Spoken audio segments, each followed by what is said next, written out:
तो गाइस अभी हम लोग बहुत इंपॉर्टेंट टॉपिक देखेंगे, दैट इज स्टेटस एस्थमेटिकस। ठीक है, स्टेटस एस्थमेटिकस। तो गाइस कब जैसे हम लोग ने पढ़ा था स्टेटस एपिलेप्टिकस, तो स्टेटस एस्थमेटिकस मतलब गाइस इसमें क्या होता है ना, बंदे को ना यहाँ पे इसमें जो उसका पीक एक्सपिरेटरी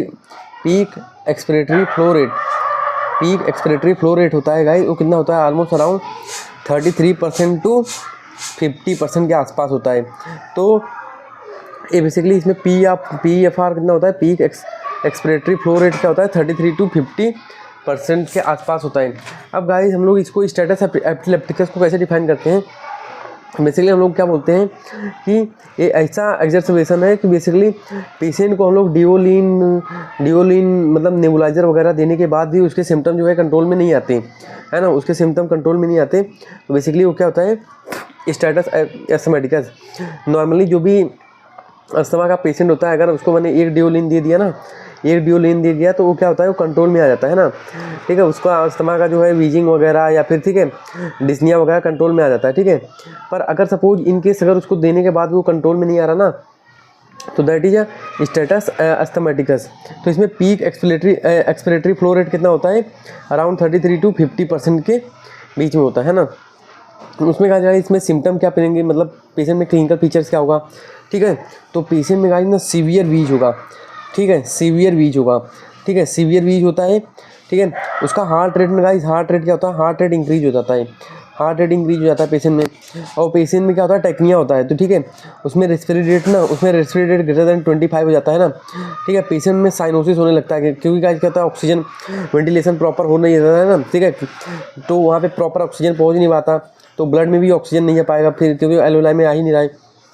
तो साइनोसिस, सीवियर साइनोसिस होता है। ठीक है, वीजिंग होता है, उसके बाद रेस्पिरेटरी रेट इंक्रीज हो जाता है, हार्ट रेट इंक्रीज हो जाता है।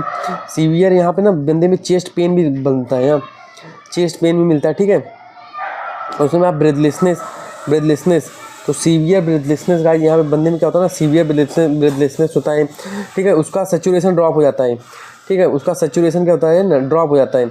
अगर उसका ABG कराएंगे तो PaO2 तो घटेगा ही उसमें। ठीक है, और अगर देखेंगे नॉर्मली बाहर से तो स्पायरोमीटर से, तो SpO2 भी उसका क्या होता है, डिक्रीज हो जाता है, क्योंकि वहाँ पे सैचुरेशन ड्रॉप होता है बंदे का। ठीक है, तो ये सब गाइस अपने को सिम्टम दिखते हैं। साथ में अब पेशेंट गाइस मेन क्या है ना, मेन यहाँ पे अपना मोटो क्या है, मैनेजमेंट। ठीक है, मैनेजमेंट, तो अपना मैनेजमेंट करना है इसमें। तो सबसे पहले जब पेशेंट आता है तो अपन उसमें क्या करेंगे, सल्ब्यूटामॉल, जैसे अस्तलीन करके ब्रांड नेम है सल्ब्यूटामॉल, उसको हम लोग 5 mg से नेबुलाइज करते हैं। ठीक है, 5 mg से क्या करते हैं, उसको नेबुलाइज करते हैं। उसके बाद उसको बंदे की कंडीशन देखना कि ठीक है, अच्छा साल में सल्ब्यूटामॉल से नेबुलाइज करते ही हैं। प्लस हम लोग क्या कहते हैं, ऑक्सीजन सपोर्ट, ये तो मेन है क्योंकि सैचुरेशन ड्रॉप है, प्लस ऑक्सीजन सपोर्ट। तो भाई हम लोग यहाँ पे फेस मास्क, ठीक है, बंदे में हम लोग फेस मास्क लगा देते हैं, 6 लीटर पर मिनट से हम लोग देते हैं। शुरू में 6 लीटर पर मिनट से हम लोग चालू कर देते हैं, क्योंकि यहाँ पे इसका सीवियरली अफेक्टेड है। ठीक है, तो यहाँ पे हम लोग फेस मास्क लगा देते हैं पहले 6 लीटर पर मिनट से, देन उसके बाद हम लोग उसको सल्ब्यूटामॉल 5 mg से नेबुलाइज करते हैं। इन केस अगर उसके बाद भी उसका PEFR कंटिन्यू मॉनिटर करना है, PEFR सैचुरेशन मतलब SpO2 ये सब, ठीक है, हार्ट रेट उसका कंट्रोल में अभी भी नहीं आ रहा। ठीक है, सपोज ये लेस देन 33% है, तो उसको हम लोग फिर से क्या करेंगे, आगे हम लोग क्या देते हैं, उसको हम लोग देंगे इंजेक्शन हाइड्रोकोट, जो कि शॉर्ट एक्टिंग स्टेरॉइड होती है गाइस। ये क्या करती है, बहुत सारी चीज़ें करती है ना, तो ये इन्फ्लामेशन को कम करती है। ठीक है, इन्फ्लामेशन को कम करती है। ठीक है, तो इन्फ्लामेशन को करेगी तो जो रास्ता है वो खुल जाता है। ठीक है, तो इन्फ्लामेशन वगैरह को कम करती है। तो इस 100 mg IV कैसे देंगे, 100 mg IV देंगे। ठीक है, तो ये डोज अपने को पता होना चाहिए, यही डोज अपना एनाफाइलेक्टिक में भी होता है ना। ठीक है, यही हाइड्रोकोट जो होता है डोज इसका एनाफाइलेक्टिक में होता है, उसमें 200 mg होता है। ठीक है, यहाँ पे 100 mg है। ठीक है, उसके बाद या फिर अगर सपोज गाइस अपने इंजेक्शन हाइड्रोकोट नहीं है तो हम लोग टैबलेट प्रेडनिसोलोन 50 mg हम लोग पर ओरल भी दे सकते हैं बंदे में। ठीक है, उसमें हम लोग ये भी दे सकते हैं। और इन केस गाइस अभी भी उसका PEFR क्या हुआ, लेस देन, उसके बाद अभी भी उसका 33 टू 50% मतलब लेस देन 30% के आसपास है। सपोज इसके बीच में मतलब लेस देन 33% है, क्योंकि सीवियर होते जा रहा है ना, तो अभी भी लेस देन उसका 33% PEFR है। तो अब हम लोग को नेबुलाइज करना है विद डिओलिन से नेबुलाइज करना है। डिओलिन मतलब उसमें क्या रहेगा, सल्ब्यूटामॉल रहेगा इप्राट्रोपियम ब्रोमाइड रहेगा, ठीक है। तो डिओलिन से हम लोग को क्या करना है, नेबुलाइज करना है। डिओलिन से हम लोग को नेबुलाइज करना है, ठीक है। तो डिओलिन से क्या करने का, नेबुलाइज कर देने का, ठीक है। उसके बाद अगर इससे बाद भी कंट्रोल नहीं हुआ ना तो इंजेक्शन हम लोग देते हैं, इंजेक्शन अमीनोफाइलिन, इंजेक्शन अमीनोफाइलिन। तो इंजेक्शन अमीनोफाइलिन जैसे मिथाइल जेंथिन वगैरह, ठीक है, ये सब क्या करते हैं, ब्रोंकल डायलेटर होते हैं, ठीक है, ठीक है। तो ब्रोंकस को डायलेट करते हैं, ठीक है, ब्रोंको डायलेटर होते हैं। तो इसका एट द रेट 5.7 mg पर kg देना है ओवर 20 मिनट, ओवर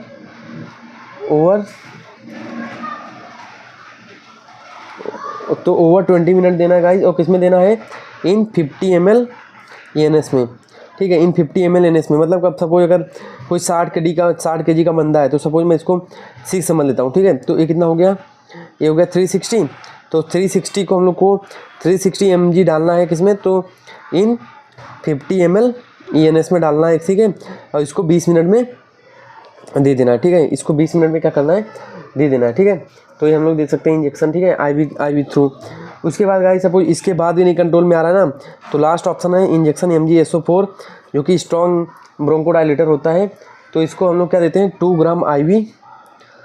ग्राम IV देते हैं over 20 minute in 50 ml D10%, ठीक है। इन 50 ml D10% में 2 ग्राम MgSO4 को हम लोग डाल के देते हैं IV रूट से इन 20 मिनट, ठीक है।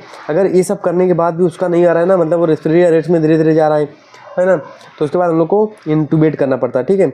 इंटूबेट करके आर्टिफिशियल वेंटिलेशन पे डालना रहता है पेशेंट को, है ना।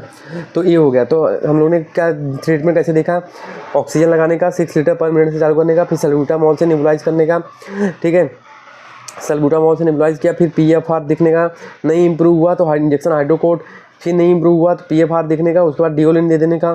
साथ में अपन गाइस इसमें अगर चाहें तो वीडियोकॉर्ड भी ऐड कर सकते हैं ना। उसके बाद हम लोग फिर इंजेक्शन अमीनोफिल देने का, इंजेक्शन अमीनोफिल कितना 5.7 mg पर kg के हिसाब से देना है over 20 minute in 50 ml NS में, इन इन्फ्यूजन फॉर्म में देना, ठीक है। ये हो गया।